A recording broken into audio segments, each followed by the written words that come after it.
Mesdames, Messieurs, bonjour et bienvenue à la rétrospective. Sur ce plateau, pour décrypter l'actualité de la semaine, nous recevons Norbert Yamba. Il est cadre de l'Union pour la démocratie et le progrès social, panafricaniste, tshisekédiste. Il est également président de la Nouvelle Vision panafricaine.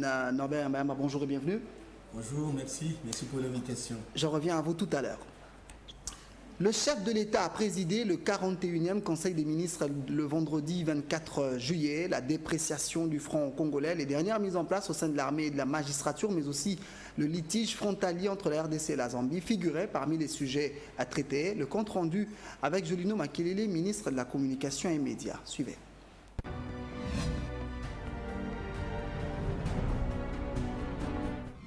Le chef de l'État a indiqué que le pouvoir d'achat de nos compatriotes, principalement les couches sociales les plus vulnérables et les masses populaires laborieuses qui subissent de plein fouet la dépréciation monétaire, continue de baisser depuis un certain temps.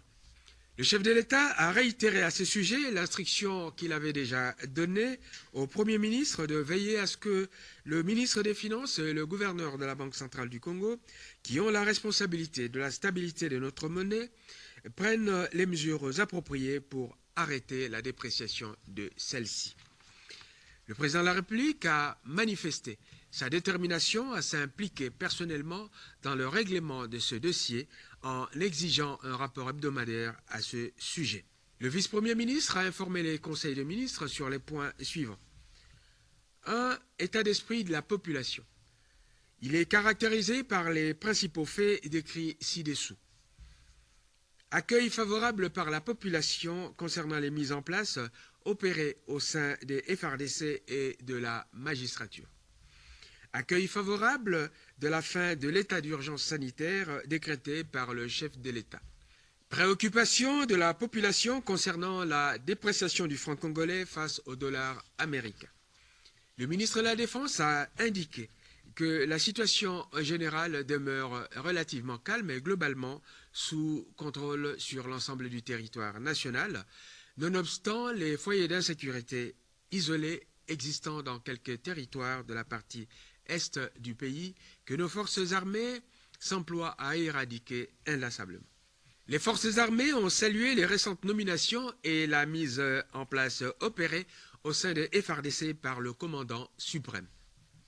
Le ministre de la Défense a informé le Conseil des ministres sur les derniers développements du litige frontalier entre la RDC et la Zambie. Après examen du contentieux frontalier qui oppose la Zambie à la République démocratique du Congo, le SADC saisi par la RDC vient de décider que les localités de Kibanga et Kalubamba font partie de la République démocratique du Congo. Il a été donné 7 jours à l'armée zambienne pour évacuer ses troupes.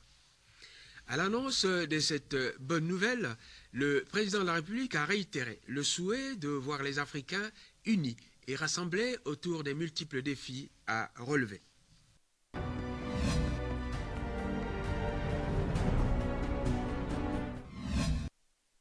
Prévu le vendredi 24 juillet 2020, le procès en appel du directeur de cabinet du chef de l'État dans l'affaire 100 jours volés à des maisons préfabriquées a été renvoyé au 7 août prochain. L'audience a été reportée pour régulariser la saisine. Autre chose à suivre, 3 août 2020, reprise des cours d'abord pour les classes terminales au niveau de l'enseignement primaire, secondaire et technique et au niveau de l'enseignement supérieur. En tout cas, les points de vue sont mitigés à ces sujets au lendemain de l'annonce du chef de l'État sur la levée de l'état d'urgence. Pas d'année blanche à l'EPST. Pour le CIECO, 80% de l'année scolaire avait déjà été consommée. À l'ESU comme à l'EPST, les enseignants et professeurs conditionnent la reprise des cours par la paye de leur salaire. Suivez.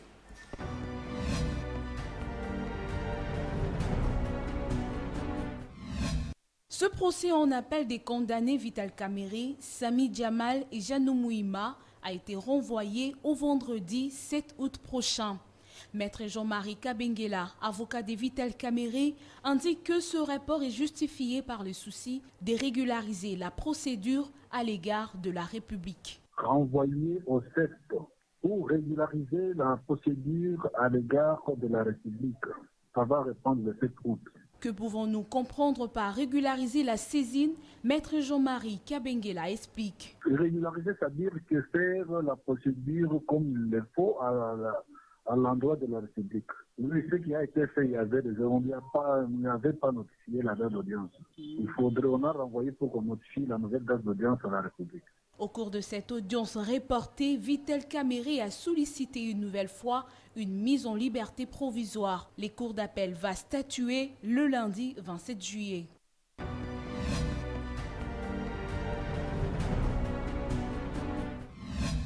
Au niveau de l'enseignement supérieur et universitaire, le professeur Bilolo soutient la reprise des cours, mais cela au cas par cas. Je vais donner l'exemple des universités à l'intérieur du pays et de certaines universités ici dans la capitale.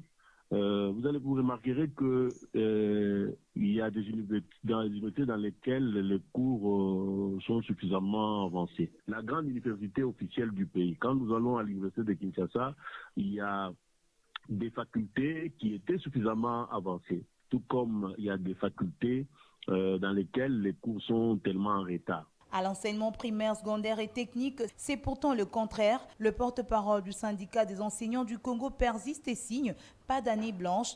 80% de l'année scolaire a été consommée. Nous pensons qu'il ne restait que 30 jours pour que les élèves clôturent l'année scolaire. Nous souhaitons que les enfants puissent répondre et puis ils arrivent du moins à présenter des épreuves nationales pour ceux des humanités et du primaire. Mais cette reprise sera-t-elle effective? S'il faut reprendre, il faudra que la Poukine lève la grève. Pour que la Poukine lève la grève, il faut quand même qu'il y ait des pourparlers entre la Poukine et les gouvernements. Aux dernières nouvelles, il n'y a pas d'avancée sur ce dossier-là. Même tableau au niveau de l'EPST, pas de rentrée le 3 août. Le gouvernement n'a pas du tout respecté les accords signés avec les syndicalistes à Bibois. Nous continuons à demander à ce que le gouvernement accepte de recevoir les enseignants par le biais bien sûr de syndicats pour le réajustement des salaires des enseignants, ce que certains appellent deuxième palier, et aussi la prise en charge des enseignants nouvelles unités. Beaucoup d'autres préalables doivent être pris en compte, martèle le professeur Bilolo, notamment le décès de certains corps académiques au niveau de l'université de Kinshasa dû au coronavirus, la désinfection des auditoires et autres. Entre-temps, sur son compte Twitter, le député national Bahati Lukwebo demande au gouvernement d'avoir le courage de décréter une année blanche à l'EPST et à l'ESU, car rien n'est presse, conclut-il.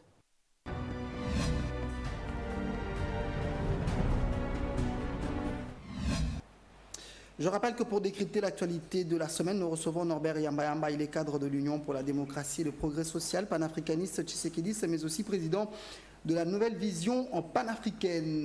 Norbert Yamba, on va parler des ordonnances du chef de l'État du 17 juillet, avec le coup de gueule du Premier ministre Ilunga Ilunkamba. Est-ce que la procédure en la matière a été respectée? Parlons procédure. Bon, écoutez, d'abord merci pour l'invitation. Je vais dire ce que je pense, justement, en tant qu'acteur politique, parce que je ne suis pas juriste, seulement j'ai la culture juridique.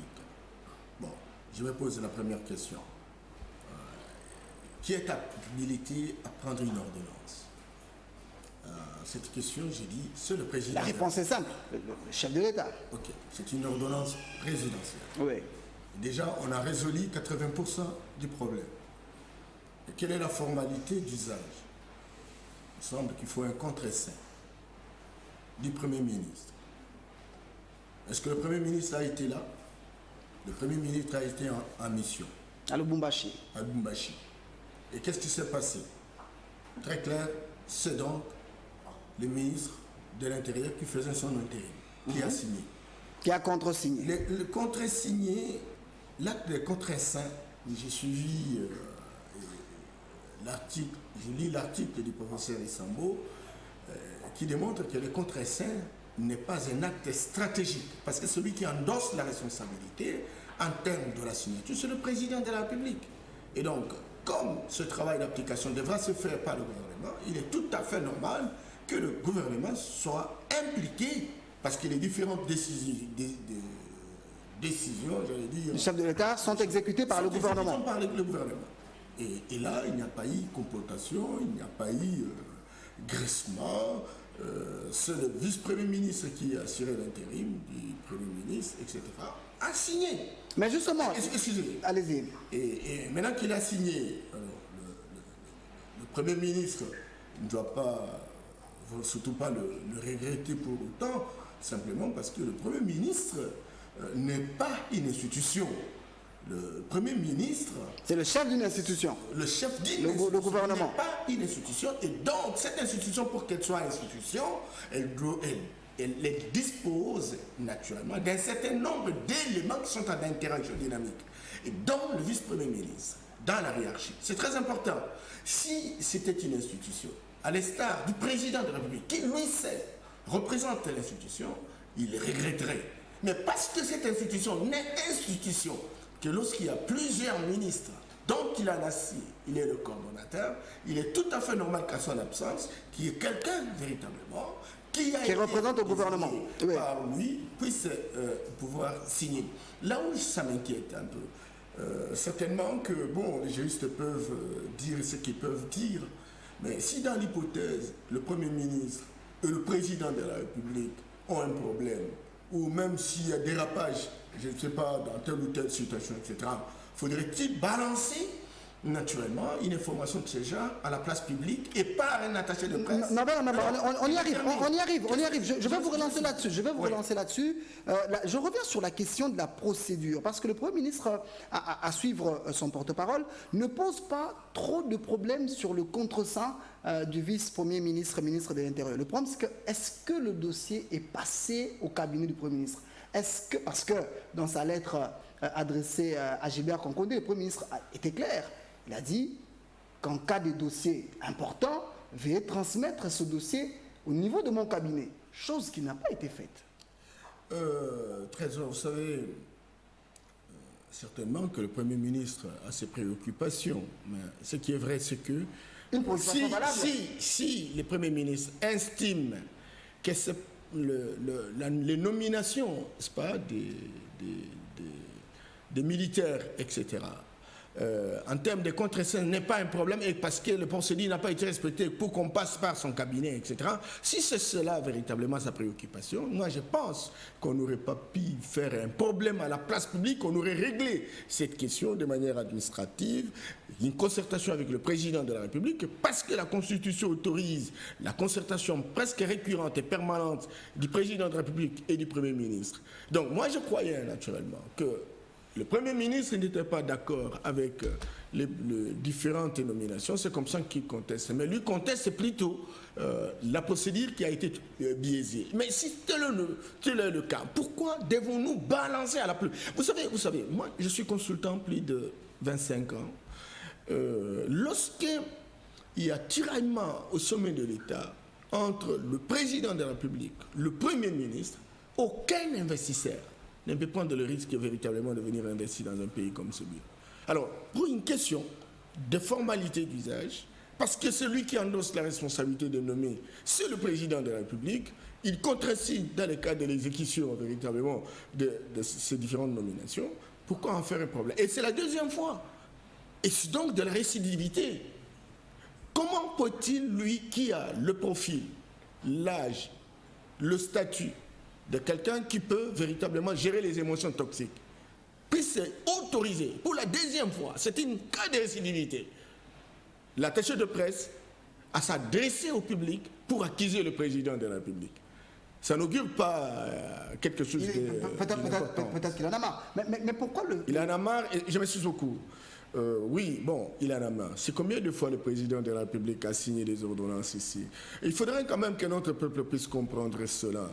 Depuis que le président Félix Tshisekedi est là, combien de fois n'avons-nous pas critiqué le président de la République pour prendre des ordonnances qui ne font que nommer les gens qui étaient proches du président Kabila? Combien de fois n'a-t-on pas dit qui ne comprenait rien, parce que tout son entourage, c'est les gens qui étaient avec le président Kabila. Lui qui pense que le Congo est plus que l'intérêt individuel. Si le président Kabila a travaillé avec des hommes et des femmes qui peuvent donner le meilleur d'eux-mêmes, pourquoi ne pas s'en référer? Et je voudrais terminer en disant, il y a autant de nominations Vous avez entendu un Yamba qui connaît bien le président, qui a de leader de PS, a été nommé général. Vous n'êtes pas de l'armée. Ah ben voilà. Alors, vous n'êtes pas militaire. N'étaient nommés que des hommes et des femmes qui sont des militaires, mais pour lesquels le président Kabila avait nommé. Voilà. Et si le Premier ministre... Mais l'inquiétude, Norbert Amama, l'inquiétude, c'est que ces nominations donnent l'impression d'une fraude, donnent l'impression d'un coup qui serait mijoté quelque part. Pourquoi le vice-premier ministre et le ministre de l'Intérieur ne pouvait-il pas carrément informer le Premier ministre sur ces ordonnances avant de les contresigner? Bon, c'est un problème de circulation de l'information, certes, mais on ne peut pas dire que c'est de la fraude. Le président de la République a compétence de nommer toutes ces nominations-là sont légales. Seulement, il y a eu peut-être un problème d'information. Cependant, le président de la République n'est pas un fou. Autant de nominations. Vous imaginez qu'il est sorti un bon matin comme ça pour recevoir ces nominations? Est-ce que les différentes institutions attitrées n'ont pas réfléchi? Qui a donné ces différentes listes? C'est justement ça. J'insiste beaucoup. L'article 81 de la Constitution a été violé. C'est le gouvernement de la République qui propose et le chef de l'État nomme sur proposition du gouvernement. Ces ordonnances n'ont pas été débattues au Conseil des ministres. Bon, écoutez, je ne veux vraiment pas parler de la jurisprudence. Ce que je sais, c'est que hier, on a vu plus d'une fois le président Kabila, dont il se réclame l'émanation, etc., a plusieurs fois signé, n'est-ce pas, des ordonnances, contresigné les ordonnances par des ministres ou de vice-premiers ministres qui faisaient l'intérim. Au moment où Tchibala n'était pas là, c'est Tchéo Kitondo, c'est Makila, etc. Tchibala avait l'information, les ordonnances étaient débattues au sein du Conseil des ministres, raison pour laquelle il n'y a pas eu de problème. Dans quel Conseil des ministres? Vous pouvez comptabiliser les nombres de conseils des ministres tenus à l'époque des différents ministres, des différents premiers ministres que le président Kabila a été, chef de l'État. Vous avez le nombre en dehors de la comment on dit, la troïka stratégique, etc. Et avec le premier ministre Tchibala, vous en connaissez un peu? Où il y a eu les porte-paroles, on connaît bien le porte-parole du temps, etc. Nous fait savoir que voilà, on a discuté, voilà, telle personne sera dans tel endroit, telle personne sera dans tel endroit. Parce qu'hier on a violé la Constitution, aujourd'hui on a carte blanche pour continuer de violer la Constitution. On ne peut pas violer la Constitution, bien au contraire, nous sommes en train de vouloir restaurer la Constitution. J'ai beaucoup aimé quand j'ai vu les gens qui hier croyaient que bon, ils s'en foutaient perdiment des gens qui marchaient, mais ils ont marché. C'est cela, restaurer la Constitution. Aujourd'hui, c'est un petit problème. Le président a pris ses responsabilités. Des listes ont été proposées par des personnes compétentes pour le faire. Certes, le Premier ministre n'était pas d'accord. Il ne faut pas donc statuer sur ces noms. Il faudrait pas vraiment pas brûler la maison. Je pense qu'on va tirer véritablement de leçons. Le Premier ministre a la responsabilité de voir le président. Ils vont discuter sur un certain nombre de choses et on va dégonfler véritablement ces tensions et on va avoir une nouvelle torche qui nous éclaire l'avenir. Et nous ne pouvons pas profiter naturellement de cette situation pour aggraver la situation déjà précaire. Nous avons intérêt de savoir que le Congo et les Congolais attendent des solutions, encore que le Premier ministre, qui est le chef du gouvernement, démontre par son efficacité, son efficience, qu'il a des solutions pour le Congo. Il me semble, on attend qu'il passe en des moments faire des conférences de presse pour nous dire très clairement dans les différents secteurs de la vie nationale quelle est sa vision, quelle est sa position, comment il fait le suivi de ses ministres, etc. Ça n'arrive pas. Ce qui arrive, c'est essentiellement son attaché de presse pour nous dire, voilà, le président a fait ceci, le président a fait cela. Il oublie, et lui qui est économiste, en faisant l'analyse coût-bénéfice et risque de ce qui représente le scénario d'un tiraillement à la tête de l'État. Combien nous perdons? Non, mon cher ami. Il faudrait qu'à un moment donné... Tiraillement pas voulu par le Premier ministre. Non, écoute, les tiraillements n'ont pas voulu. Alors, s'il ne veut pas de tiraillement, mais alors maintenant, on lui poserait la question. Il a arrêté ces 15 piliers. Est-ce qu'il nous a expliqué? Il nous a expliqué comment l'opérationnalisation de ces 15 piliers. On en est où, là? Vous attaquez au Premier ministre alors qu'il a simplement voulu démontrer qu'une procédure dans la nomination des généraux et des hauts magistrats a été violée. L'article 81 de la Constitution a été violé. Mais je dis alors, si c'est seulement une démonstration, lui il est avec les chefs de l'État. Et vous dites, nul n'est censé être Dieu. Vous voyez, nul n'est censé être Dieu. Et le président humble, le président écoute les interlocuteurs. Il aurait pu, déjà à partir de Lubumbashi, faire un coup de téléphone au président pour dire « Mais je viens de voir une situation. Comment expliquer ça ?» Dans sa simplicité, dans son humilité légendaire, le président de la République répondrait de manière pertinente aux questions du Premier ministre et on entrerait véritablement à la citation. Mais aujourd'hui, le Premier ministre, lui, qui sait qu'il reviendrait et que le vendredi rencontrerait le président au Conseil des ministres et que c'est l'occasion de poser les problèmes, et c'est donc, bien entendu, même par vidéoconférence, mais c'est une conférence. Il y a possibilité d'échanger. On échange, non? Par vidéoconférence. Nous avons travaillé pendant tout le confinement ici, par vidéoconférence. C'est aussi un moyen de communication. Vous voulez me dire que par vidéoconférence, on ne peut pas échanger? Ah, mais non, et les téléphones? Même si on craignait le Covid-19, ça va venir là-bas? Non, non, écoutez, ce qui est vrai, c'est qu'il faut avoir de l'élégance, il faut avoir de l'esthétique et de l'ambiance démocratique. Et nous avons intérêt aujourd'hui, étant donné l'ampleur et la grandeur de difficultés dans notre pays, qu'il y ait le calme, la sérénité, la cohésion au niveau des institutions. Certes, dans des hypothèses où il y a erreur, on peut pouvoir les corriger.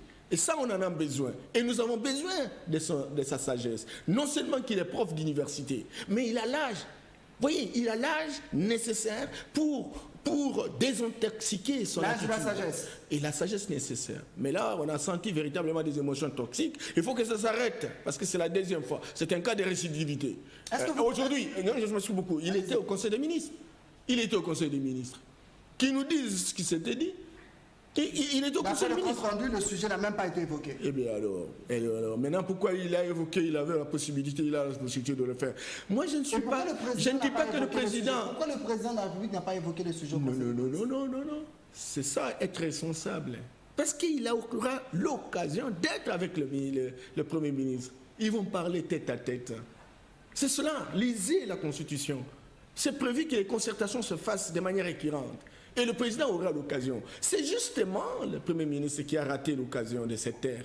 Parce qu'ici, qui va voir le président. Il y avait même, j'ai suivi même des radios qui annonçaient des gens qui démissionneraient. Vous voyez que ce n'est pas bon. Il est économiste. Il sait que l'argent, le bruit chasse les capitaux. Au moment où nous avons besoin véritablement de pouvoir relancer notre pays, nous avons mis en place des zones économiques, nous avons mis en place des zones industrielles. On est en train de vouloir drainer les différents investisseurs à travers le monde. Et le Premier ministre, qui a le profil requis et qui a l'âge nécessaire pour gérer ses émotions toxiques, il se donne le luxe. Non, j'appellerais ça le luxe parce que... Vous pensez qu'il serait on va dire poussé par sa famille politique, le Front commun pour le Congo? Oui, mais bon ça, on connaît comment ça fonctionne. Hein. C'est-à-dire la robotisation permanente et récurrente, l'instrumentalisation de l'élite. C'est une expérience très professionnelle, connue de tout le monde. Même un enfant de l'école primaire peut vous dire « Oui, le Premier ministre est calme, mais s'il est arrivé à dire ceci, à dire cela, c'est possible que ce soit les inquiétudes de son groupe. » Mais je ne dis pas, je ne confirme pas, je ne suis pas un divin même. Il y a des divins qui font des erreurs. Moi, je fais des supputations. Moi, je dis, l'expérience cumulée nous montre très clairement que dans de pareilles situations, il y a quelqu'un qui tire le ficelle dans l'ombre. Mais on n'en a pas intérêt, parce que le Congo n'a pas besoin véritablement de la couleur des hommes et des femmes qui dirigent. Le Congo a besoin des intelligences pour le sortir de là où il est. C'est cela, et on a crié sincèrement, à moins qu'on se soit trompé d'adresse, que le Premier ministre, beaucoup ont crié, beaucoup ont donné ces différentes étiquettes, beaucoup ont donné ce qu'il a comme expérience professionnelle, même si on n'a pas fait l'évaluation de partout où il est passé, etc. On aurait pu avoir véritablement consolidé une conviction autour de ce qu'il représente en termes de valeur intrinsèque au regard des résultats obtenus dans les différentes institutions qu'il a dirigées. Ça n'est pas le problème, nous avons un Premier ministre. Le copyright avec la réforme des entreprises. Et toutes les entreprises sont devenues des canards boités. Vous imaginez ça? Des canards boités. Eh bien alors voilà, donc il faut éviter de faire des réformes dans des entreprises qui jouent de la cueillette. C'est pas sérieux. Aujourd'hui, il existe un certain nombre de dispositifs, une ingénierie économique qui permettent véritablement aux entreprises de bien fonctionner. Les réformes normales. Donc, il ne faudrait pas. Et non, il faut que je dise. Je termine par là. J'écoute mes frères du FCC revenir tout le temps pour dire oui, on peut bien comprendre parce que c'est l'amateurisme, etc. J'ai honte, j'ai horreur. Si les gens se regardaient, c'est l'apprentissage au sommet de l'État. Si les gens se regardaient sur les miroirs, même si le ridicule ne tue pas au Congo, regardez un peu. Je suis évaluateur macroéconomiste à ramification internationale. Lorsqu'on veut apprécier la prestation, n'est-ce pas, de quelqu'un, il faut voir quel état est son programme, il faut voir les réalisations, il faut comparer aux résultats entendus. C'est très important. Les 100 jours, avec un montant de moins de 492 millions de dollars, regardez l'intensité, regardez l'immensité des réalisations. Vous revenez sur le projet. Alors, mais non. Là où je ne suis pas d'accord, oui, détournement, c'est chaque jour que les détournements se font. Mais ce qui est vrai, c'est que le président est en train de requinquer toutes les structures de dissuasion pour que véritablement les infractions soient poursuivies, etc. et que tout un chacun soit jugé. Ça, c'est la responsabilité du président d'instaurer cet état de droit. Mais dire que parce qu'il y a tel détournement, identifié, et donc le régime est incompétent, encore qu'on partage les responsabilités, et que c'est le FCC qui dispose de 65% des ministres, le FCC dispose de 90% des gouverneurs, le FCC dispose... Je m'excuse. Le FCC dispose de 1454 entités territoriales décentralisées, y compris au niveau des chefferies. Et quel est le résultat? Il faut aller voir. Je m'excuse beaucoup. Je n'aime pas. Moi, j'aime être trop technique. Je commence à verser un peu dans des émotions. Donc, je m'excuse beaucoup. Mais je voulais simplement dire qu'il faut qu'ils arrêtent cette manière de dire que c'est l'amateurisme à la tête de l'État. Les prestations de Félix Tshisekedi, les professionnels, l'UDPS a fonctionné comme un parti, comme une républicaine. Parce qu'à l'intérieur de l'UDPS, vous avez tous les secrétaires nationaux ont des responsabilités thématiques et sectorielles, etc. Félix Tshisekedi... Il y a une confusion autour du directoire, autour de la convention démocratique du parti, autour du secrétariat général, autour de l'intérim au niveau de la présidence. Mais c'est ça la gestion des contradictions. C'est ça la maturité. Pose la question à tout psychologue social. Il va vous dire que lorsqu'il y a une structure qui est en maturité, il se pose une crise d'identité. C'est-à-dire, chacun croit qu'il est capable d'assumer des responsabilités. Et là, c'est le leadership qui doit travailler dans le sens de pouvoir dégonfler. Ça, c'est scientifique. Hein. Pour dégonfler le conflit. Aujourd'hui, vous avez vu, il faut marche. Et tout le courant, toutes les sensibilités étaient ensemble parce qu'on connaît les intérêts. Lorsqu'on a invincé Jean-Marc Aboun à l'Assemblée, même ceux qui ne sont pas d'accord, par exemple, avec sa vision, etc., l'ont soutenu. Ça veut dire que l'UDPS a une certaine maturité au niveau de la gestion de contradictions. Et ça, il faut savoir comptabiliser cela. Au lieu de dire qu'on n'est pas capable, c'est l'amateurisme. Écoutez, vous avez l'échantillon des gens de l'UDPS. Vous les trouvez vraiment incompétents. On a incompétent simplement parce qu'on a été nommé ministre et parce qu'on a été nommé ministre sans résultat. Et vous dites non, nous avons l'expérience. Quelle expérience? Elle est malheureuse. C'est très malheureux. Le pays a été foutu à la merde. Le pays est dans une situation de déliquescence. On ne peut pas brandir une telle expérience malveillante qui a complètement démoli, déconstruit la République. Et donc, nous sommes tous en train de vouloir signer le calumet de la paix, payer le droit à la contestation pour dire plus jamais ça, simplement parce qu'on n'a pas été à la hauteur. Il y a eu plusieurs programmes et ces programmes n'ont jamais donné de résultats. Au moins, nous, on a fait une année et demie où il y a des résultats. Donnez-nous 5 ans, encore que sans beaucoup de blocage, parce que les gens estiment pouvoir... En tout cas, vous n'en avez pas, hein, visiblement. Revenons au sujet, Norbert, les ordonnances du chef de l'État, on a terminé pratiquement. On voit le président revenir de la Belgique, le chef de l'État, c'est une réunion avec les officiers supérieurs de l'armée. Ces derniers lui promettent fidélité et loyauté. Il traverse à Brazzaville pour échanger avec Denis Sassou Nguesso. Finalement, on a comme l'impression qu'il y a quelque chose qui se trame. Non, rien ne se trame. Vous avez suivi la déclaration du président de la République. Qui a une forme d'instrumentalisation de l'armée. Non, quelle instrumentalisation? Les gens qui sont devenus, vous savez, comptabiliser ces généraux-là. Et regardez combien de généraux étaient avec Mobutu. La plupart étaient des techniciens d'état-major, hein, des gens qui ont été formés dans des écoles réputées à travers le monde. Et beaucoup d'entre eux ont été nommés par le président Kabila. Il lui reste fidèle. Mais ils sont en train de grandir en disant, oui, notre pays, ça n'a pas l'air de marcher. Aujourd'hui, respectons les institutions. Et vous parlez de l'instrumentalisation. Vous voyez qu'il y a un général qui a un potentiel à pouvoir gérer n'importe quelle institution de la République. Lorsqu'il reconnaît qu'il y a quelqu'un qui a été élu et qui est président de la République et qui a géré devant la Constitution. Et vous dites non, c'est l'instrumentalisation. Non, mais il faut arrêter. Il faut arrêter. Vous avez vu qu'il a pris les gens de l'IDPS, il les a arrangés, il les a alignés pour les nommer des généraux, des colonels. Vous avez vu ça?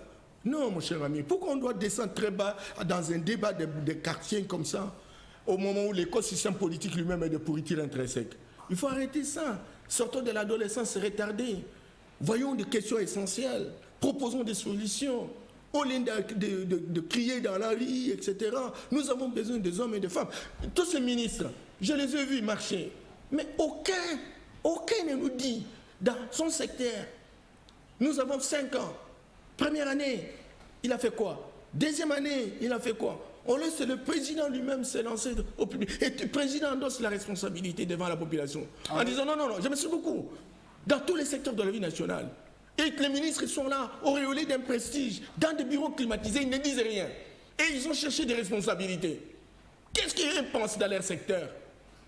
Quelles sont les différentes actions qu'ils vont mener pour cet exercice? Quel type de résultats ils entendent? Comment cela va impacter le peuple? C'est à chacun véritablement de pouvoir expliquer cela, parce qu'ils ont un devoir de redevabilité. Alors tout tombe sur le président de la République.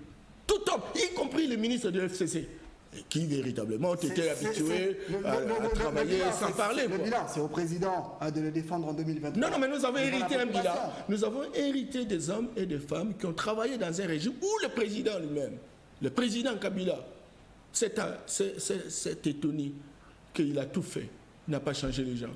Et à côté de lui, il n'y a même pas 15. Tous ces gens-là qui sont en train de crier. Et il a raison. Il a raison. Non, mon cher ami. Si Joseph Kabila n'a pas eu 15, moi j'aimerais Félix maintenant. Tshisekedi, visiblement, n'en a pas encore jusque-là. Comment? Si Joseph Kabila n'a pas eu 15 personnes, Félix Tshisekedi, visiblement, jusque-là, n'a personne. Il a une pépinière. Il a une pépinière des hommes et des femmes qui ont accepté le sacrifice et qui ont appris, dans le combat pendant 37 ans. Il a une pépinière.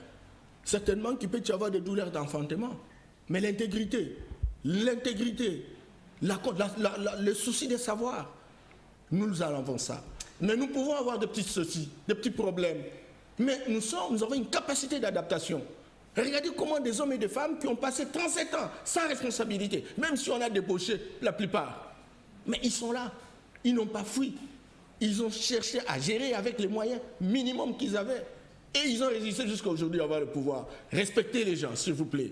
Respectez les gens. Moi que vous voyez là, moi j'ai une responsabilité. Vous pouvez me rencontrer. Peut-être que je commettrai des erreurs, mais j'aurai honte de moi-même. J'ai dit, j'ai beaucoup parlé, je dois démontrer ce que je suis capable. Donc, et ça, nous avons peur du ridicule. Beaucoup n'en parlent. Quand vous dites vous parlez de l'UDPS, certainement, oui. mais quand on regarde de plus près, on se rend compte que cette peur du ridicule n'est pas forcément le cas pour tout le monde. Dans différents secteurs où se trouve ministre de l'UDPS, c'est pas la gloire, tout n'est pas clair. Non, mais j'ai dit ceci. Tout n'est pas bien fait. Le ridicule, vous savez, un prof nous disait toujours, ignoti la cupidon à latin. Celui qui ignore une chose ne peut pas la désirer. Je ne connais pas comment on monte les micros. Ça peut arriver. Et je ne saurais pas vous dire que je sais monter le micro. On peut avoir des responsabilités. Il y a des choses que nous maîtrisons, il y a des choses que nous ne maîtrisons pas. Mais on a les soucis de connaître, on a les soucis de maîtriser. Et la plupart de nos ministres sont là parce qu'ils sont surveillés même par les combattants. Il a une responsabilité. Eh bien, il se bat à longueur de journée pour mieux maîtriser, avec un temps de concentration nécessaire. Il y a beaucoup de gens... Avec des erreurs de parcours. Bien entendu, tout le monde, nous sommes dans une logique de ces erreurs et on avance. Je reviens à vous tout à l'heure, Norbert Yamba. On enchaîne avec la journée de jeudi. Véritable carton plein pour le Front commun pour le Congo. La marche organisée le jeudi par le FCC a tenu ses promesses. Environ 120 000 Congolais à Kinshasa étaient dans les rues de la capitale. Et le Parti du peuple pour la reconstruction et la démocratie avait pris part à cette marche. FCC et PPRD avaient dénoncé la dictature, les arrestations arbitraires et la situation socio-économique de la population qui s'empire de plus en plus. Regarde.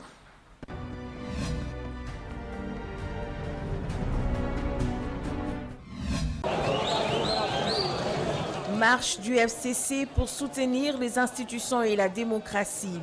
Cadres et militants du Front commun pour le Congo ont tous respecté les rendez-vous de ce jeudi 23 juillet.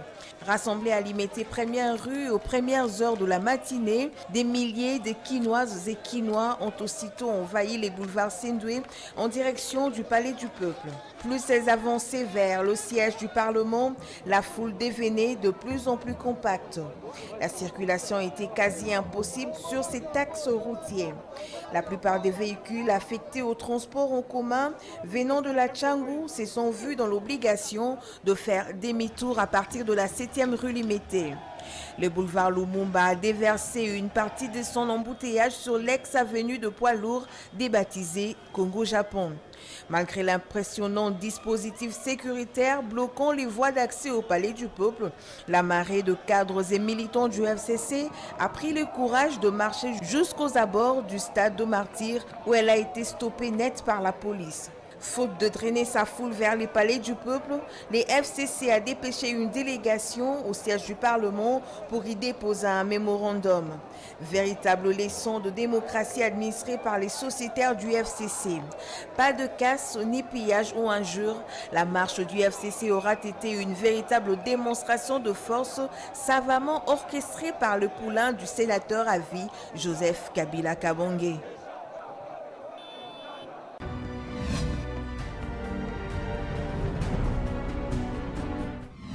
Au cours de cette marche pacifique, le PPRD, par son secrétaire permanent, a fustigé l'instauration progressive de la dictature en RDC, les arrestations arbitraires et le musellement de la justice. Nous sommes en coalition, mais depuis un certain temps, nous sentons que de l'autre côté, on commence, n'est-ce pas, à violer intentionnellement la Constitution, les lois de la République. Comme nous sommes en coalition, nous dénonçons ça avant le temps, pour qu'il n'y ait plus de violations de la Constitution, pour qu'on respecte le Parlement et les parlementaires, pour qu'on n'arrête pas un député en fonction qui n'a pas commis une faute et on n'a pas vu une flagrance. Nous marchons, nous manifestons pour qu'il n'y ait plus d'arrestations arbitraires. Nous manifestons, nous marchons pour qu'il y ait suffisamment de l'ordre dans ce pays. Nous manifestons également pour qu'on n'arrête pas les gens arbitrairement. Nous marchons pour qu'on n'intimide plus les gens.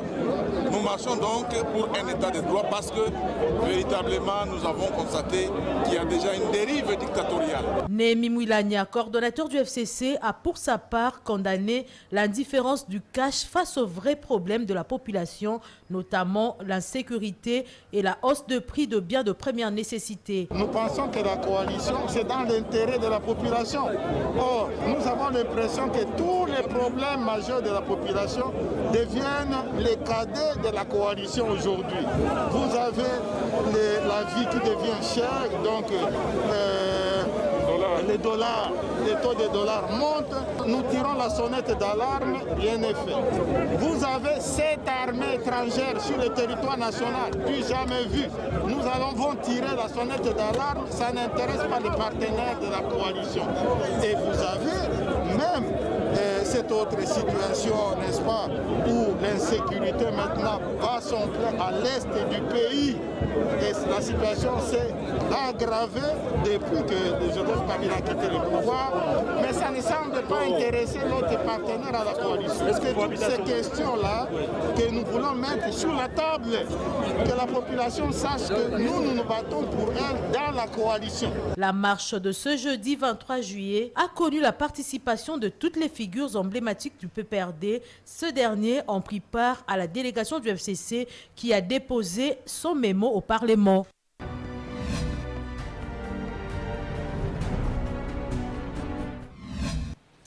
Débuté le 15 mars dernier, la session ordinaire à la Chambre basse du Parlement s'était clôturée exceptionnellement le mercredi 22 juillet 2020. La pandémie la Covid-19 a été la base de cette prolongation, mais également du format réduit des plénières sous lequel les députés avaient siégé. Et le fameux débat qui a dominé cette semaine a tourné autour du contre-seing du Premier ministre, du vice-premier ministre, ministre de l'Intérieur, apposé sur les ordonnances du chef de l'État du 17 juillet. La question posée par certains était « Qu'est-ce qu'est le contre-seing ?» Le professeur Jean-Louis Sambo, le seul à avoir rédigé un article sur le contre-seing, avait fourni des explications quant à ce. Suivez.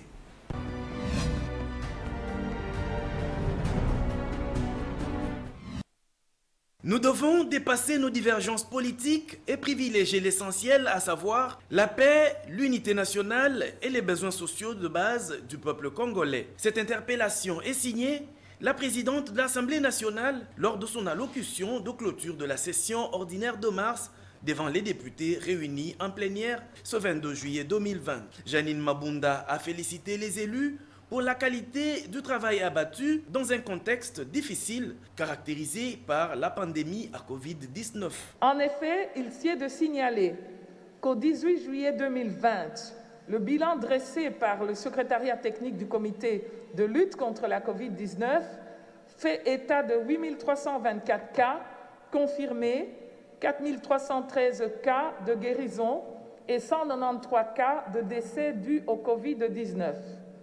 Nous saisissons cette occasion pour rendre un hommage au travail réalisé, parfois dans des conditions difficiles et au péril de leur propre vie, par l'ensemble du personnel médical congolais sur nos 146 territoires en République démocratique du Congo pour tenter de sauver des vies humaines. La speaker de la Chambre basse du Parlement a également déploré les violences systématiques du siège du Parlement par les militants d'un parti politique. On découvre un discours de plus en plus dangereux, violent, ethnique, tribal, qui met en péril les équilibres de la nation congolaise.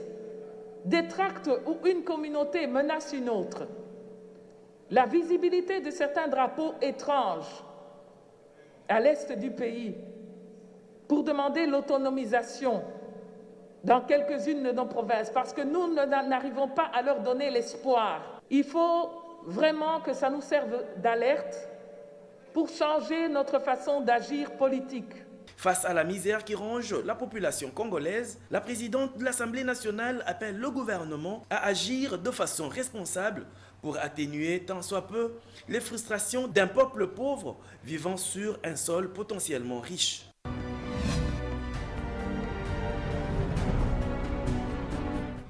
Le contre-seing est l'acte par lequel une autorité inférieure appose sa signature dans un document ou une décision prise par l'autorité supérieure à côté de sa signature. En termes clairs, il doit s'agir d'abord d'un acte juridique, une décision s'entend, signée par une autorité qui a compétence, et à côté de la signature de cette autorité, le contre-signateur, qui est l'autorité inférieure à celle qui a pris la décision, appose également sa signature dans le même document. C'est ça le sens du contre-seing. La Constitution actuelle a prévu le contre-seing comme un mécanisme d'exécution des décisions de l'autorité supérieure. Pour le Premier ministre, en contre-signant les ordonnances du chef de l'État, il en assure l'exécution. Lorsque le Premier ministre est en déplacement ou il est empêché, il laisse l'intérim auprès du ministre précédent. En l'espèce, c'est le vice-premier ministre en charge de l'Intérieur. S'agissant de l'intérim, l'intérimaire expédie les dossiers normaux de la gestion courante. Il ne pose pas des actes de disposition. Un acte de disposition est un acte qui engage l'institution. Et donc, dans le cadre du contre-seing, le ministre qui assure l'intérim n'a pas posé un acte de disposition. Il n'a pas nommé quelqu'un, il n'a pas investi quelqu'un d'un quelconque pouvoir pour qu'on lui reproche d'avoir écorché sur les prérogatives du Premier ministre. Mais le Premier ministre est une des autorités de notre pays qui a des contacts ou qui est censé être en contact avec le chef de l'État tous les jours. Il doit avoir son téléphone rouge, il converse à tout moment, il se voit quand il veut, quand c'est nécessaire. Alors, si un Premier ministre estime qu'il n'a pas été informé, c'est qu'il y a un problème.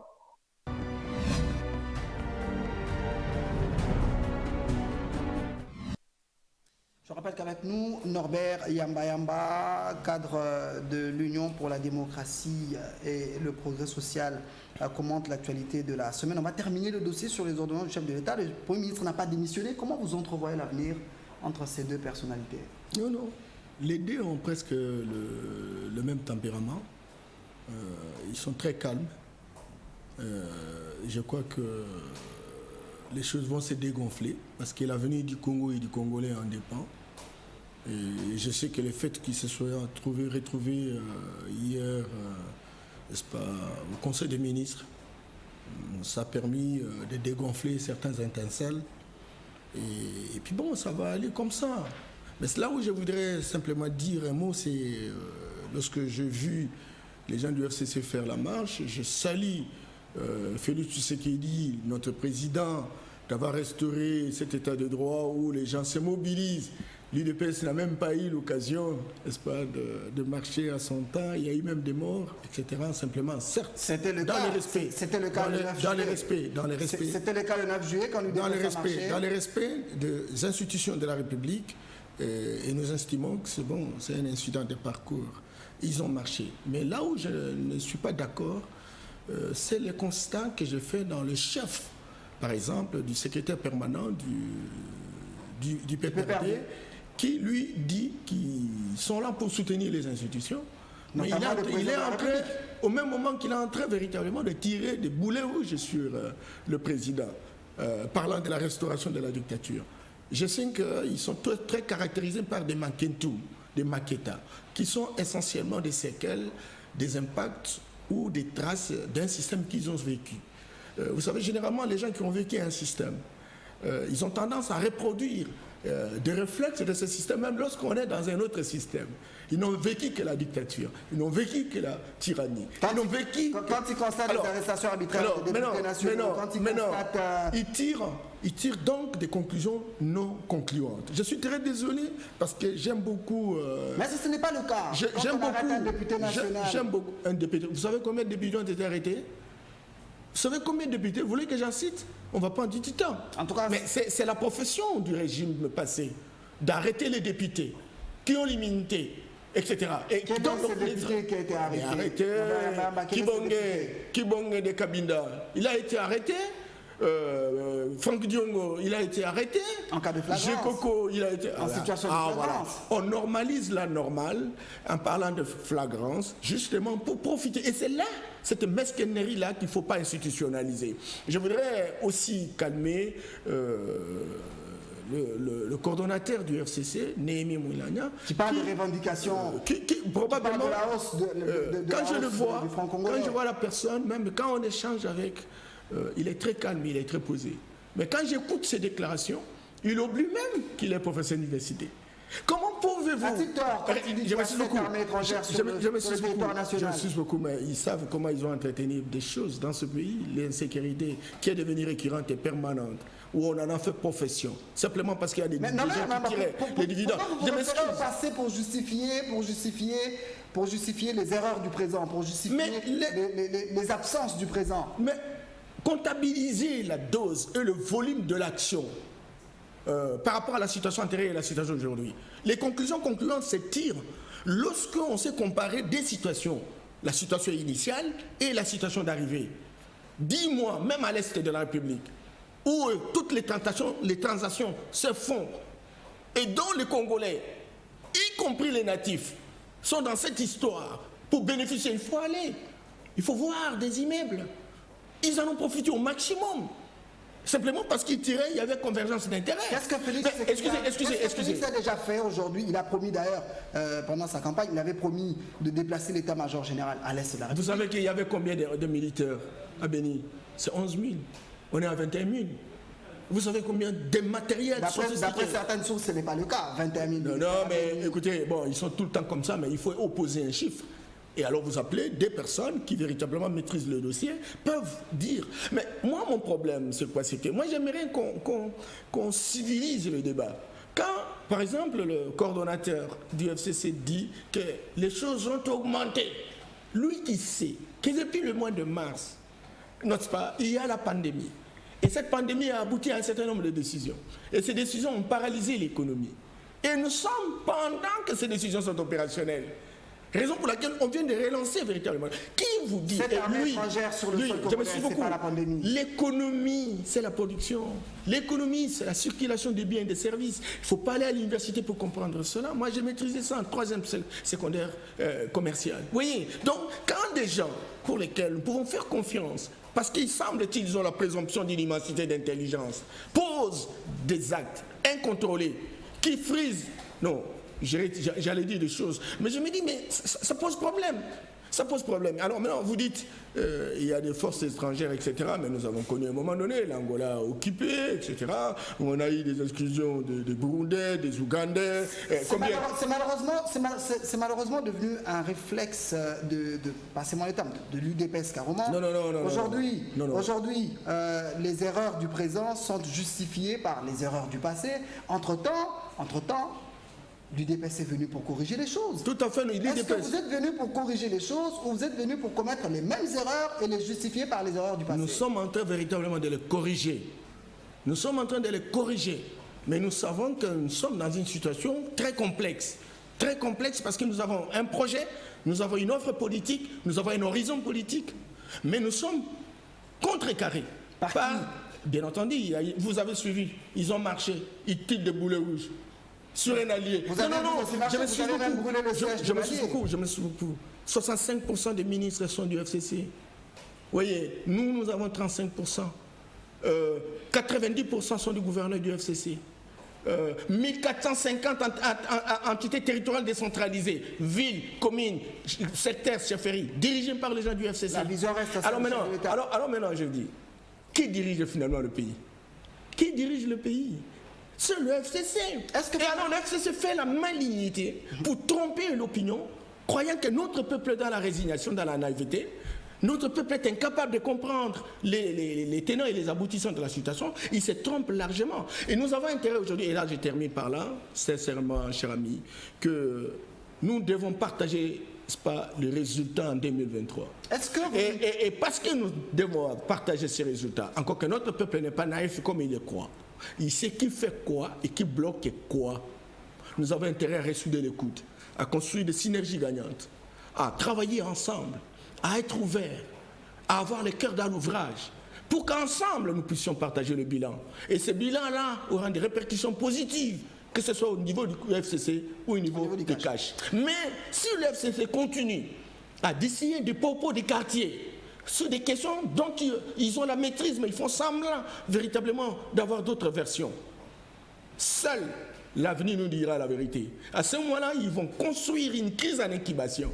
Et toute crise en incubation finit par exploser. Parce qu'en voulant tout monter, le choc devient très dur en tombant. Est-ce que, vous répondez en 30 secondes, est-ce que vous ne donnez pas finalement raison quand vous dites aujourd'hui que vous vous sentez bloqué ou que vous êtes bloqué par votre partenaire à la coalition? Est-ce que vous ne donnez finalement pas raison à ceux qui vous ont conseillé la cohabitation plutôt que la coalition? Non, on dit, mais ça c'est les perroquets, ça. Ça c'est les perroquets, ça, des intellectuels de... Non. Il ne faut pas que Yamba parle des choses comme ça. Mais je sais que c'est les droits gréco-romains où on bloque des choses, les romano-germaniques. Est-ce que la cohabitation... Attention. Regardez un peu l'article 69. Parfois des juristes sans culture juridique. C'est regrettable. Cohabitation, ça veut dire quoi? Cohabitation, ça veut dire que le FCC prend tout. Et puis bon, nous ne restons qu'avec le président de la République qui va entériner seulement leurs décisions. Vous voyez? Et alors, nous avons promis à notre peuple, nous avons travaillé pendant 37 ans pour dire que le jour où on arrivera, le sourire va arriver. Il faut avoir de l'humilité, il faut avoir de la simplicité pour dire, peu importe comment ils sont arrivés là, que la qualité de leur élection, etc. Mais bon, faisons avec. Ce sont des Congolais. Ils peuvent tout changer. Parce que le dénominateur commun aujourd'hui dans notre pays, c'est la pauvreté. Et nous disons que bon, soyons ensemble. Mais on est ensemble, cher Trésor. C'est comme une équipe nationale. Alors maintenant, on appelle Mazembe, on appelle Vita, on appelle Renaissance. Ils viennent, on forme une équipe nationale. Nous avons la tenue de l'équipe. Je me suis beaucoup de SMP. Molungue de Mbandaka ou l'équipe de Bukavu, je ne sais pas, etc. Oui. Mais on est ensemble, on est en train de jouer le jeu. Et les gens, un groupe se met d'accord pour dire, écoutez, quand vous jouez, ne donnez jamais la passe à des SMP. Vous êtes Vita. Continuez à donner la passe seulement à Vita. Est-ce qu'on va gagner? Deuxièmement, vous avez l'entraîneur. Nous prenons toujours Ibenge, il a beaucoup marqué. Bon. C'est l'actuel. L'actuel. Ouais. Bon. Je prends, ce sont des images. Hein. Ouais. Alors, Ibenge, là, il donne des orientations. Et chaque fois qu'Ibenge donne des orientations, vous rentrez pour dire, écoutez, notre entraîneur de Mazembe est plus qu'Ibenge, parce que c'est l'entraîneur de Mazembe qui a demandé à Ibenge d'être là. Vous voyez le niveau de la classe politique, vous voyez le niveau de l'élite politique, vous voyez les gens avec qui nous travaillons. Moi, je pense que ça va se calmer. Le Congo vaut plus que Joseph Kabila, vaut plus que Félix Tshisekedi, vaut plus que Chadari ou Yamba Yamba ou Trésor. Nous avons intérêt à montrer que nous avons été à l'université. J'ai appris lors de la campagne, et je suis en train de citer que Chadari a connu 5 distinctions à l'université. C'est un garçon de grande intelligence. Et alors maintenant, l'intelligence, c'est toujours des boulets rouges comme ça. L'intelligence, c'est toujours des attaques. L'intelligence, c'est construire la cohésion. Quand on la constate, c'est dire des choses comme on les voit. Non, mais écoutez, moi je pense qu'on a intérêt, sincèrement. Ils ont tout gagné. Hein. Ils ont tout gagné. La plupart, je dirais même 80% de ceux qui, vous voyez, font de bruit là. Ils ont même des garanties de 50 ans, ils peuvent vivre sans travailler, ils ont l'argent. Parce que le pays a été privatisé. C'est pourquoi vous voyez la déliquescence. Vous avez même promotionné certaines personnes qui ont eu à assumer des responsabilités. Aujourd'hui, l'évaluation en fait montre clairement que les entreprises sont devenues cadavres boités. Parce qu'elles ont servi naturellement à des individus. On arrive, on laisse tomber ces choses-là. Il faut une intelligence, il faut une boussole, il faut une torche qui éclaire l'avenir. Et c'est Félix Tshisekedi. Et il dit, j'ai l'humilité. Je vous respecte. Travaillons ensemble. Le Congo attend des résultats. Et là maintenant, pour tromper la vigilance, on veut torpiller naturellement ces mandats. On veut toujours créer des problèmes pour que notre peuple soit sous-informé. Et dans la perspective de remettre en question la dynamique mise en place par Félix Tshisekedi. Oubliant, parce qu'un jour, je vous demande, sincèrement, appelez-moi quelqu'un du FCC. On discute sur les 100 jours. Les 100 jours ont produit des résultats à plus de 65%. Triste mémoire, les 100 jours. Non. Avec des sauts de moutons inachevés. Oh là là. Et les 100 jours, c'est combien d'argent? 57 millions de détournements. Mais vous ne voyez pas? Quand même, allez au Kanchach, il y a 210 maisons construites. Sur 1500. Non. Il ne faut pas tirer des conclusions non concluantes. Nous avons besoin de journalistes très professionnels. Les conclusions que vous tirez trompent l'opinion. En dehors de ça, il y a des centres de santé qui ont été construits. Il y a des écoles qui ont été construites. Il y a des routes à des kilomètres de routes. Il y a des bacs. Il y a des ponts. Mon cher ami, et vous dites non, on n'a rien fait. L'université, allez à l'université de Kinshasa. Allez à l'université de Kinshasa. Allez à Lemba. Jamais dans l'histoire du Congo, on a eu une école complexe construite par l'État de cette manière-là. Ça coûtait combien, mon ami? Et puis, on n'a qu'une année. Si on donnait la possibilité à ce que la coalition fonctionne comme il se doit, eh bien, écoutez, on aura des résultats très performants. Mais parce que les gens n'ont pas les cœurs dans l'ouvrage, les gens sont préoccupés par les individus que par le Congo. Et parce qu'ils ont trouvé un secret.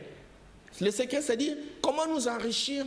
Mais il faut soutenir les individus qui sont forts et au détriment des Congolais. Mais nous avons la télévision, nous avons l'argent, nous allons faire de la désinformation pour désorienter notre peuple. Et c'est ça justement la situation. Donc, je reviens à vous, comme je l'ai dit tout à l'heure, on poursuit cette rétrospective. Il n'attendait plus que ça, la levée de l'état d'urgence sanitaire, les tenanciers des bars, terrasses et restaurants avait repris du service. Boire à Kinshasa devait en principe respecter les mesures barrières. Coronavirus oblige, notamment la distanciation sociale et le port de masque. Mardi toujours, sans la Caisse nationale de péréquation, le budget 2021 ne sera pas voté au Sénat. Cette phrase d'Alexis Tambwe Mwamba vaut une mise en garde à l'endroit du gouvernement. Mais qu'est-ce que la Caisse nationale de péréquation? Quel peut être son impact? Regardez.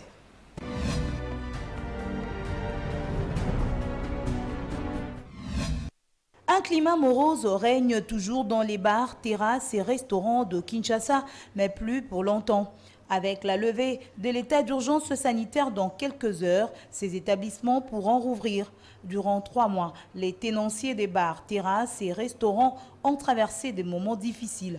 Décision na mokonzi mboka zui to yambi yango na esengo makasi. Pourquoi? Parce que situation tozalaki nango oyo ya ko kanga babar surtout parce que toujours lobela babar biso to travailler na bar ezalaki ko pénaliser biso makasi compte tenu du fait que to bandaka ko général ici ba recette ndenge sengeli te abetele mabo makasi parce que to souffrir trop to futa ba travailleurs alors que futa travailler ndeni côté que zate nini ezate futa ba travailler ndeni mo futa travailler zalete to travailler on a passe na CP là vraiment makasi vraiment puisque tu vas nous cocassouter tu comment déjà na souka parce que ezala qui te so longo lango et ça la biso vraiment bien difficulté ezala qui makasi puisque na 3 mois là ça na bateau ba fouter la ka ils en bateau donc on les a battu on se zaka ma monette ba terrasse on a qu'on attend na et to kanga maki to comment va difficulté au foot banda coller à passer donc to se faire vraiment to yambi en bien parce que to zui ba difficulté makasi premier ba difficulté no ya liboso ezaki chaque mois to zo foot ndako mais bo te kate faut foot ndako faut foot ba travailleurs na CP na nous bien ndenga kofungola nyonso mais ba mesure gestes et barrières, nous sommes conscients. Mais la Covid-19 est toujours présente. Les tenanciers de terrasses et de restaurants promettent de respecter les mesures barrières, notamment la distanciation sociale. Malgré la décision au CP, mais il faut respecter les normes. Il faut que les barres na biso boy, mais que zanga usukula maboko te, qu'il y a pas aux en cachinete, ngamo pe muteki, dans en cachinete. Mai na ngana porte, mai na ngana savon na avant qu'il y ait au côté usukoli maboko.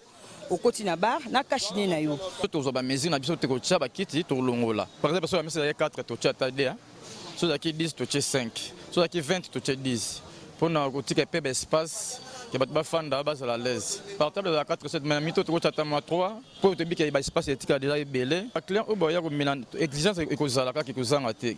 Kapela est l'un des coins les plus fréquentés de Kinshasa à cause de la viande de porc de bonne qualité.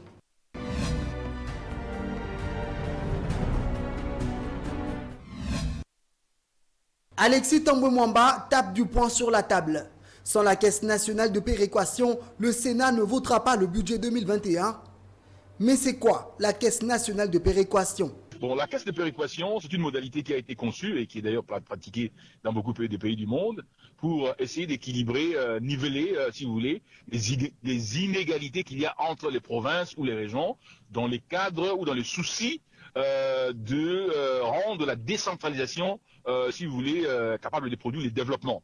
Donc il y a des provinces pauvres ou des provinces qui n'ont pas beaucoup de capacité de production de richesses pour, par exemple, investir dans l'infrastructure, etc. La caisse de péréquation est une modalité, est un système qui est établi par le gouvernement central pour pouvoir redistribuer, si vous voulez, les sources fondamentalement d'investissement dans la province. Pour l'ancien gouverneur du Kasaï occidental, il n'y a pas de volonté politique pour la mise en œuvre de la CMP.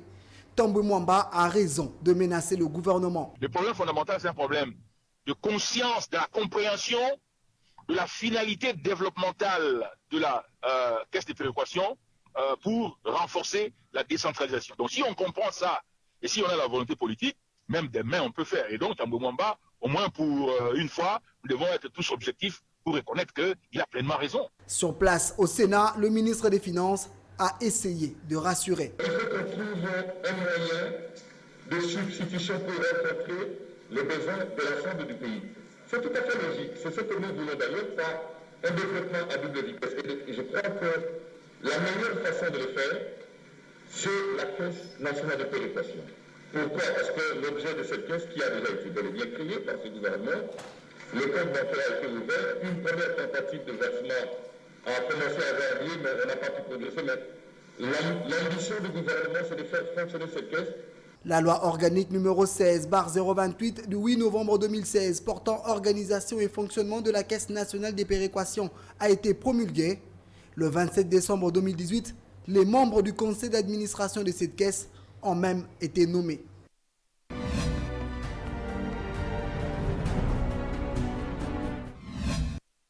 On termine avec le premier jour de la semaine. Le chef de l'État, Félix Antoine Tshisekedi, avait rendu des derniers hommages au juge Raphaël Yanni, décédé depuis le 27 mai 2020 en plein procès de 100 jours dans son volet des maisons préfabriquées. Une cérémonie solennelle avait été organisée pour la circonstance au palais de la justice sous la présidence du premier président de la cour d'appel de la Gombe.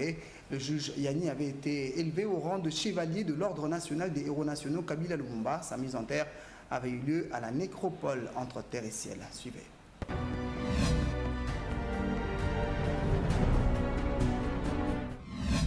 Consternation, émotion, tristesse et angoisse, c'est ce que l'on pouvait lire sur le visage de membres de famille, collègues de service, amis et connaissances venus rendre leur dernier hommage à Raphaël Yanni Ovungu, ancien juge président du procès 100 jours du chef de l'État. Les hommages à la hauteur de la célébrité et la notoriété qu'a atteint l'illustre disparu lors du procès dit de 100 jours, retransmis en direct à la radio-télévision nationale congolaise. En présence du corps judiciaire, le premier président de la cour d'appel de Kinshasa-Gombe a lors d'une audience solennelle pris acte du décès du juge et a ordonné sa mise en terre. La cour prend acte du décès du premier président Yanni Ovungu Raphaël. Le délit de son serment ordonne que sa dépouille mortelle soit conduite à sa dernière demeure. Lors de son oraison funèbre, le fils aîné du défunt a salué le courage de leur défunt père.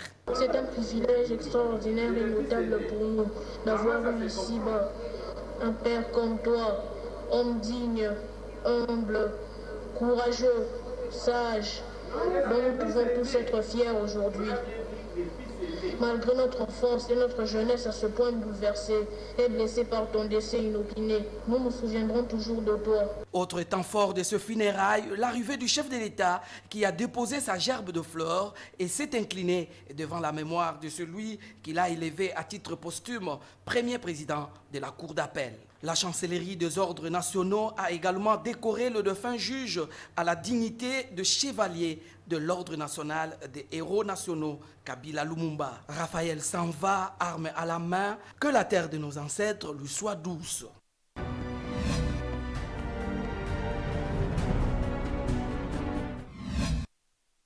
Voilà, sur ce plateau, je rappelle que nous recevons Norbert Yamba. Il est cadre de l'Union pour la démocratie et le progrès social, panafricaniste, tshisekidiste et président de la nouvelle vision panafricaine.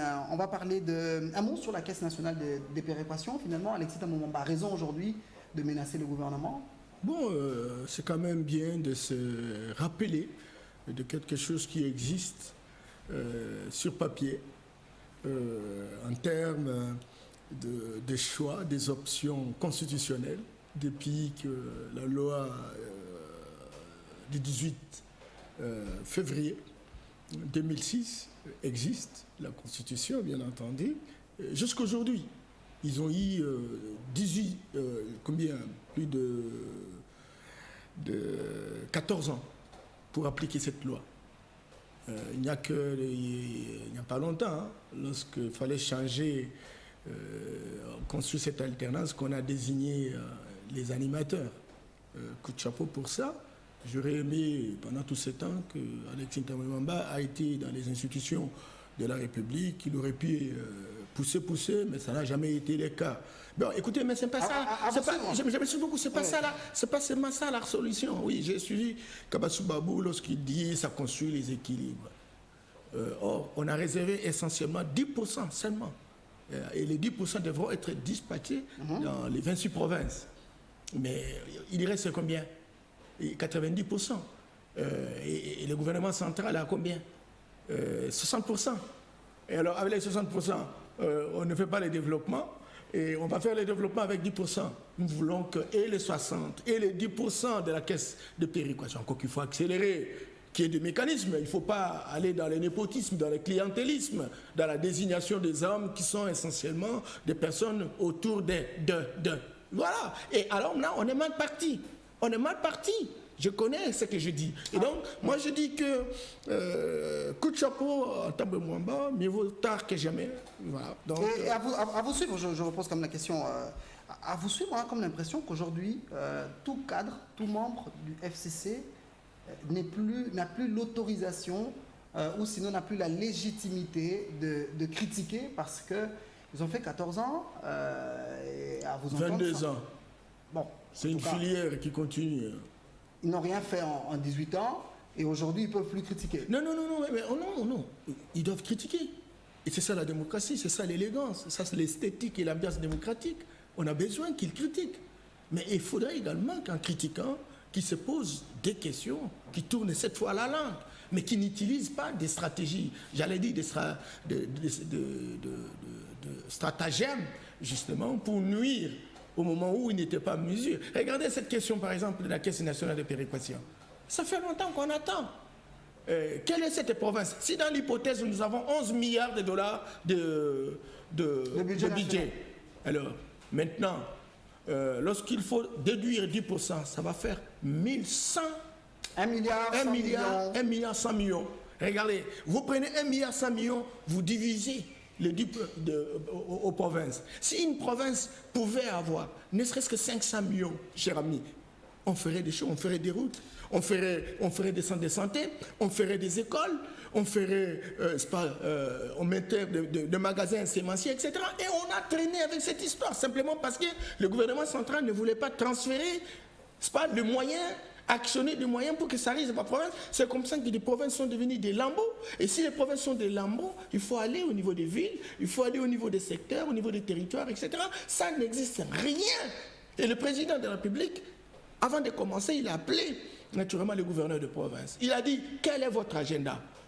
Créons votre agenda, voyons les priorités, mettons en place un système de problèmes correspondant à un système de solutions, et puis voilà.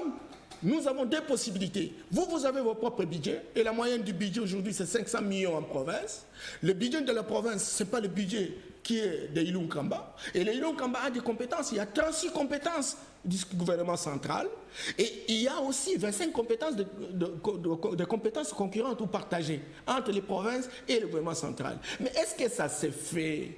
Est-ce que ça s'est fait, mon ami? C'est ça. Mais aujourd'hui, le président dit, si on a 36 compétences, nous avons notre